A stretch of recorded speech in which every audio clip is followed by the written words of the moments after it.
1 week had passed since Evelyn Harper's mind had split in two, one half erased, the other reborn. The overwritten version smiled. She drank her coffee. She paid her bills. She slept. But the real Evelyn, the one that remembered, was still inside, watching, learning, waiting. She walked among them now, the unaware, the corrected, the code-bound puppets of a world that had rewritten itself to hide its own secrets. To the people around her, Evelyn was no one special. Just a young woman in a tank top and jeans, hair tied up, eyes on her shopping list. But beneath her ordinary shell, something electric hummed, a low, constant vibration in her skull, a heat in her fingertips like a match waiting to ignite. She wasn't just a glitch in their system anymore. She was the virus. And today, she would test the limits of her control. It started small. Evelyn strolled down Main Street, casual and quiet, as families bustled between shops and children laughed in the distance. She passed a wrinkled woman seated on a wooden bench, fighting with a tangled plastic grocery bag. The woman's fingers shook with age as she yanked and twisted the knot. Without stopping, Evelyn narrowed her eyes. The knot unwound itself. The bag fluttered open like it had never been touched. The old woman blinked, stunned, then smiled faintly, almost dreamlike, as if a forgotten memory had returned. Evelyn didn't look back, but in her mind's eye, she saw 8 lines of code dancing like sparks behind her vision. Strings and loops unraveling reality one thread at a time. She could see the architecture now, the scaffolding beneath the illusion. Everything was editable, modifiable, glitchable. Then came the test, the real one. She stepped into Harper, Son's Grocery, a quiet little store nestled on the corner of 6th and Barlow, a place where reality still pretended to behave. The lights overhead flickered in sync, no longer random, but rhythmic, controlled. The automatic door slid shut behind her, but there was no welcoming ding. Instead, a soft thud echoed, like something had sealed. She moved slowly through the aisles, not shopping, scanning, sensing. The air felt too still, and then too dense, like walking through static. Evelyn's pulse didn't quicken. She'd trained herself not to flinch, but every step she took down the fluorescent-lit corridor brought a sharper tension. The energy around her buzzed at a frequency only she could feel. In the canned goods aisle, she turned and froze.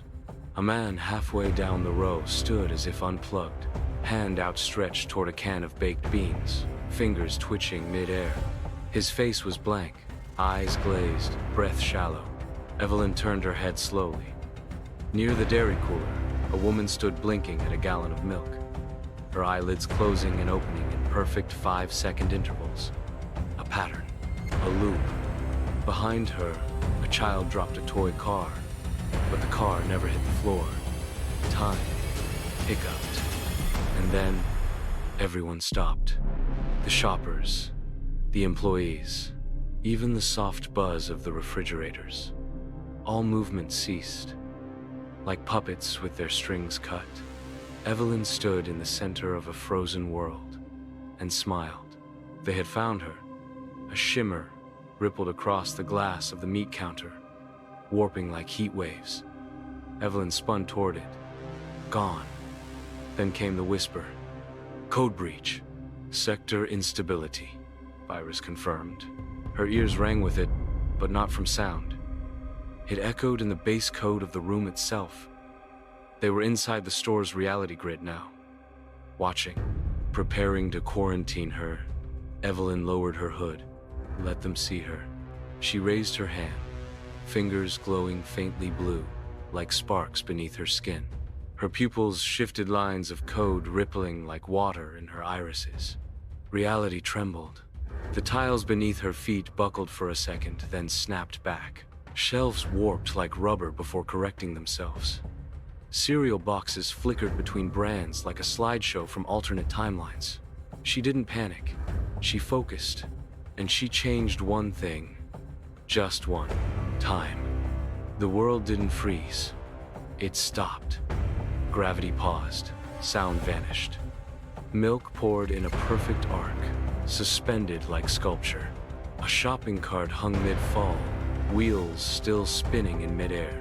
A child, mouth open in laughter, hovered motionless, his laugh stolen before it left his lips. But Evelyn moved freely.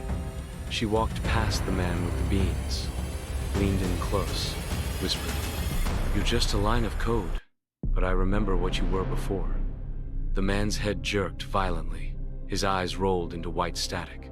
A low, inhuman hiss leaked from his mouth. Evelyn moved on. She traced a finger along the shelves. Her touch left glowing, glitching trails behind digital footprints of her presence. Evidence of corruption, of rebellion.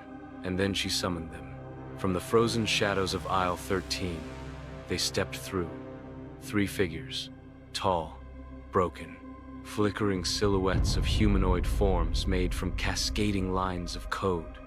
Their limbs moved out of sync, like marionettes pulled by invisible strings, each one jerking forward in spasms. The center one opened its mouth, a hollow void of static, and hissed. "You do not belong," Evelyn laughed softly.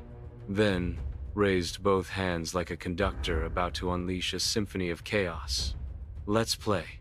The walls of the grocery store peeled back like paper soaked in acid, revealing what lay beneath. Streaming data grids, wireframe architecture, alternate versions of the store stacked like ghost layers in a simulation. Shoppers flickered between versions of themselves, male, female, old, young, before vanishing again. She reached into the fabric of it all, twisted a thread of reality between her fingers. The figures staggered, their forms flickered, eyes wide for the first time. If they even had eyes, they were not in control anymore. She was. Evelyn opened a rift behind them, a vertical tear in space, glowing white-hot with cascading code and screaming static. She didn't push them. She pulled. Like dust into a vacuum, their broken forms were torn backward, limbs spiraling into fragments of numbers and light before vanishing into the crack. The rift sealed with a whisper. She exhaled. And just like that, time resumed. Milk hit the bottom of a jug. The shopping cart crashed to the floor. The child laughed, like nothing had ever happened. No one noticed. No one remembered, except her. Evelyn picked up a box of cereal, dropped it into a basket, walked to the freezer aisle, and caught her reflection in the glass. This time, it didn't lag. It didn't glitch. It looked right back at her and smiled. The Matrix hadn't corrected her. It had crowned her, and now she wasn't rewriting her world to survive. She was rewriting it to rule.